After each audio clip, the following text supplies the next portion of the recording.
అందరికీ వందనాలు.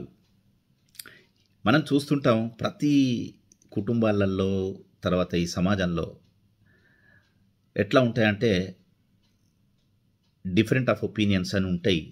తర్వాత కొన్ని జగడాలు ఉంటాయి. అభిప్రాయ భేదాల కారణంగా మాటలు కూడా లేవు. కొన్ని పట్టింపులు అట్లా ఉంటుంటాయి. దాంతో తరాలు తరాలు మాట్లాడుకునే వాళ్ళు కూడా ఉన్నారు. బతిగుండగా మాట్లాడరు. చచ్చిపోయేటప్పుడు ఒక్కసారి మాట్లాడుకుందామని అనుకుంటారు, మాట్లాడలేరు. చావుల దగ్గర ఏడ్పులు కూడా అంతే. బతికుండగా మాట్లాడరు.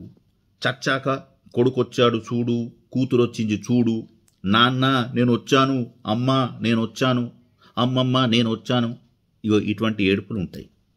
నువ్వు వస్తే ఎవరికి కావాలి? ఎవరికి కావాలి నువ్వు వస్తే చెప్పు. ఈ పనికి మాలిన డైలాగులు తప్ప పోయిన వారు లేవరని నీకు తెలియదా?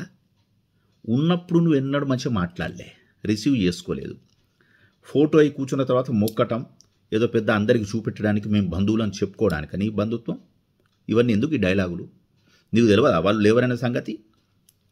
అన్నీ తెలుసు. కాకపోతే పెచ్చి భూటకం.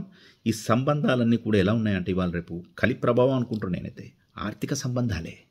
మిత్రులారా, నేను చెప్పిన విషయంలో గిట్ట మీకు ఏమన్నా నిజం అనిపిస్తే తప్పకుండా స్పందిస్తారని ఆశిస్తున్నా. Thank you. సమాజంలో మార్పు రావాలనే నా ఉద్దేశం. Thank you so much.